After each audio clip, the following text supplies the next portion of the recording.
ഇത് കുറച്ചുകൂടെ low level ഫണ്ണാണേ. ആദ്യമേ ഞാൻ മുൻകൂർ ജാമ്യം എടുക്കുക, എങ്ങനെ ചീഞ്ഞു പോയ വേഗം പോയിരിക്കാൻ വേണ്ടിട്ടാ.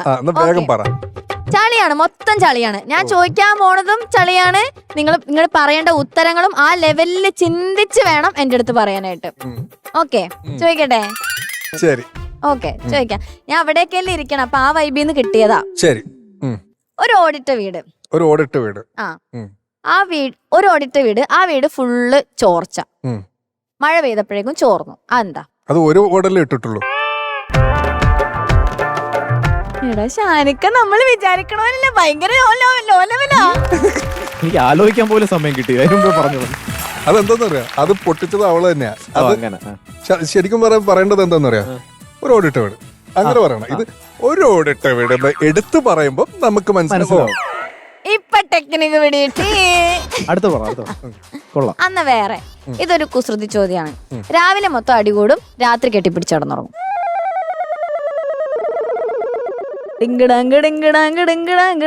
രാവിലെ മൊത്തം അടികൂടും, രാത്രി കെട്ടിപ്പിടിച്ച് കിടന്നുറങ്ങും. ഒരു ക്ലൂ എന്തെങ്കിലും തരാമോ? ക്ലൂ നമ്മളെല്ലാവരിലും ഉണ്ട് ആ സാധനം. പാർവതിയുടെ അമ്മയും. എനിക്ക് ഡൗട്ട് ഉണ്ട്, ബാക്കി വേറെ എന്തെങ്കിലും ഒരു ക്ലൂ? നമുക്ക് എല്ലാവർക്കും ഉണ്ട്. അതില്ലാണ്ട് നമുക്ക് ആർക്കും ജീവിക്കാനേ പറ്റില്ല.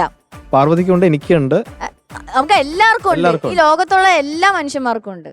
മനുഷ്യർക്ക്? മൃഗങ്ങൾക്കില്ല. ഇല്ല. മൃഗങ്ങൾക്കുണ്ട്, ചില മൃഗങ്ങൾക്കൊക്കെ ഉണ്ട്.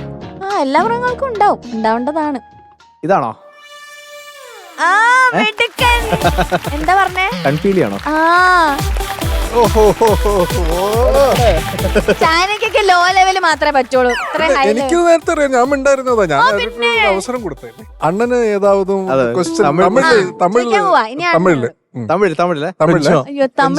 തമിഴ്. ഒരു കല്യാണ വീട്. ആ വീട്ടില് ചോറ് തീർന്നു പോയി. ഉണ്ടോ? ഇല്ല, ചോറ് മാത്രമേ ഉള്ളൂ അവിടെ. ചോറ് തീർന്നുപോയി. സദ്യ വിളമ്പിക്കൊണ്ടിരുന്നപ്പോ ചോറ് തീർന്നുപോയി. ഇനി വാങ്ങാൻ പറ്റില്ല, ഹർത്താലാന്ന് വിചാരിച്ചോ, കടയൊക്കെ അടച്ചിട്ടേക്കുവാ. പക്ഷെ അവര് ചോറ് വീണ്ടും വെച്ച് കഴിച്ചു. അതെങ്ങനെയാ?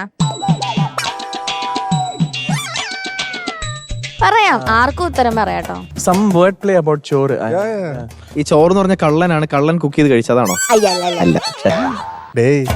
ഞാൻ അവളുടെ ലെവലിലൊന്നും എത്തി നോക്കിയതാണ്. അത് മുന്തിന നാൾ നടന്ന കല്യാണത്തോടെ ലെഫ്റ്റ് ഓവേഴ്സ് ആണ്. കല്യാണ തലേന്നുള്ള ചോറിന്റെ ബാക്കിയാന്ന്.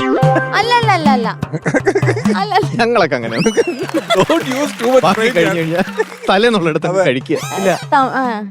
നിങ്ങൾ പറ, നിങ്ങൾ രണ്ടുപേരും. എന്റെ ലെവൽ ഞാൻ പറഞ്ഞു. അത് കുറച്ചുകൂടെ ഹൈ ലെവലാ, കുറച്ചുകൂടെ ലോ ലെവൽ ചിന്തിച്ചു നോക്കൂ. ചോറ് കഴിഞ്ഞു, പിന്നെയും ഉണ്ടാക്കി, പക്ഷെ ചോറില്ലായിരുന്നു, പക്ഷെ ഉണ്ടാക്കി. കല്യാണ വീട്ടിലെല്ലാരും കൂടെ ചോറ് ഉണ്ടാക്കി വീണ്ടും ഉണ്ടാക്കി അവര്, എന്നിട്ട് കഴിച്ചു. അതായത് എന്തോ ഇപ്പൊ പറയാൻ പോകുന്നത്, എന്തോ ഒരു സംഭവം ചെയ്തു, അപ്പൊ അരി ഉണ്ടായി, അപ്പൊ അത് വെച്ചിട്ട് ചോറ് കഴിച്ചു. അന്നൊന്ന് പറഞ്ഞേക്കാണ്. എനിക്കറിയില്ല, അങ്ങനെ പറഞ്ഞാ പറ്റില്ല. ഒരു തവണ ഞാൻ അവിടെ പോയതിന് ക്ഷീണം എനിക്ക് മാറിയില്ല. നിങ്ങൾക്ക് ആർക്കെങ്കിലും അറിയോ? വേണ്ട, ഞാൻ തന്നെ പറയാം. ആ കല്യാണ വീട്ടിലെ എല്ലാരും കൂടെ ആ കല്യാണം കുട്ടിച്ചോറാക്കി, എന്നിട്ട് അവരാ ചോറെടുത്ത് കഴിച്ചു. അയ്യോ, എന്തൊരു ഫലിതം! ഞാൻ പറഞ്ഞില്ലേ, ഭയങ്കര ലോ ലെവലാണെന്ന്. ലോ ലെവൽ ചോദ്യങ്ങൾക്ക് ലോ ലെവൽ ഉത്തരം വന്നാലേ അത് മാസാവുള്ളൂ. ഇനി വേണോ ഇതുപോലത്തെ? ആരാണ് ഈ ഐഡിയ പറഞ്ഞത്? ഈ അടുത്തൊന്നും അവൾ ഇത്രയും ചീഞ്ഞില്ലെന്ന് തോന്നുന്നു. മതി